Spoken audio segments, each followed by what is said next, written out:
Hi, my name is Deborah and I follow a high carb, low fat diet. Now today's video I want to talk about how to eat out when you're following high carb, low fat diet. Not necessarily a high carb diet, but a low fat diet.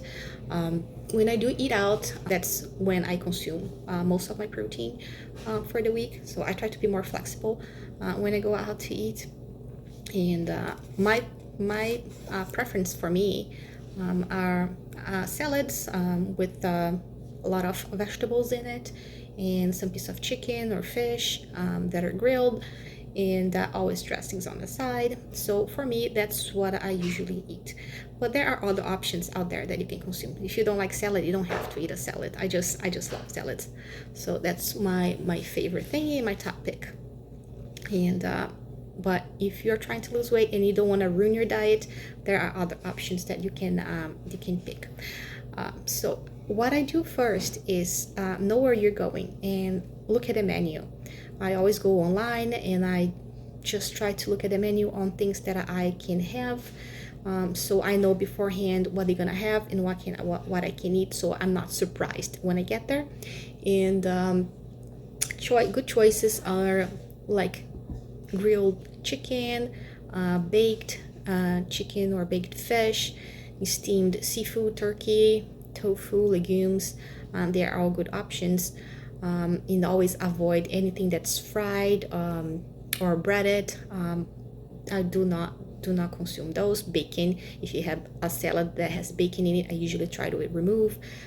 Cheese, sausages, I try to avoid those as well. Poultry with the skin on. Most of vegetables come like drenched in oil or butter, or that I try to avoid them a lot. That's why I try to keep the salads, because salads I know I can put the dressing on the side. If you ask for vegetables, you don't know how that's going to be prepared, and most likely it's going to be sauteed in butter or oil. Try to have fresh vegetables or raw vegetables is gonna be the best options. And yeah, make sure your salad doesn't have a lot of fatty toppings. Sometimes I do order the cheese, but I don't eat all of it. I just like to have a little bit for taste, but I do not consume all of it. And I try to always avoid the bacon in the fatty dressings. I always try to get a lighter dressing if I can, or ask for the dressing on the side.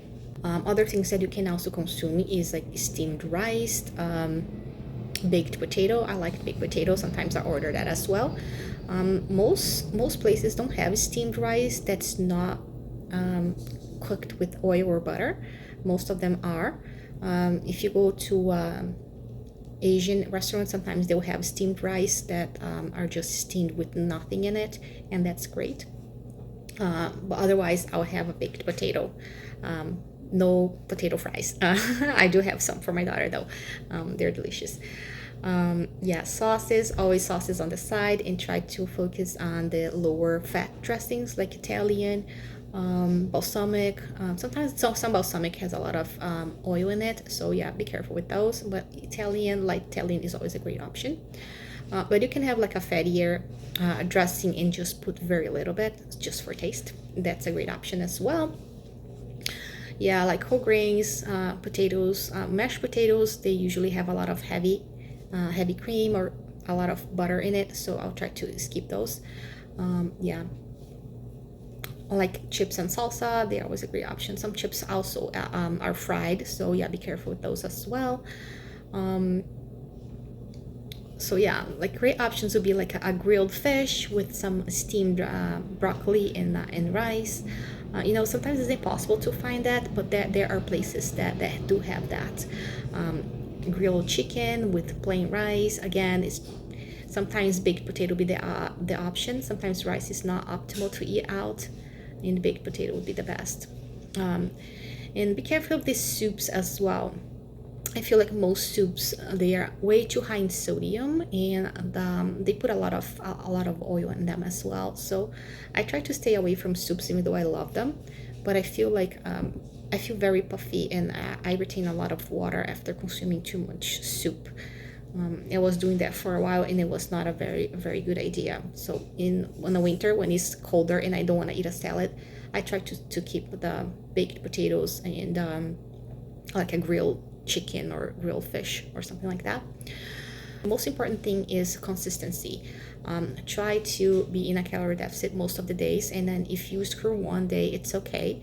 Just try not to go overboard and binge and eat too much. I think the best you can do is just to have common sense and not to eat a lot of it. There are times where the only thing available is fried food or is the pizza. My family is eating pizza, so what I can do is try to eat a salad on the side and just have a little bit of the pizza. And it's okay if you leave a little bit hungry, you can go home and prepare something else for yourself. Sometimes eating out is more about the company. It's just not all about food. Same when you go to other people's house or parties. For me, for example, is the best is just to have the company and having fun and enjoying myself. It's not all about the food. But yeah, I always try to find the lower fat options that I can get. Sometimes it does have a little bit of oil in it. Sometimes it's fried. Sometimes it's just pizza. Sometimes it's just pasta, and that happens. So what I do is to have a smaller portion of it, and maybe I try to get more vegetables on the side. And sometimes that's not an option either. So what I do is just have a smaller portion, and then if you're still hungry after the party, go home and have something else. You're not gonna die because of one meal. And yeah, if you're trying to lose weight, you have to focus on being consistent with your calorie deficit, or one meal can ruin your whole week of progress. So yeah, you have to be conscious about your portion sizes and what you're getting, and then be true to yourself. And yeah, just try to make smarter options, and if that's not possible, portion control is the second best. So that's my tip on how to eat out. So yeah, if you have any comments or questions, leave it down below, and I'll see you on the next video.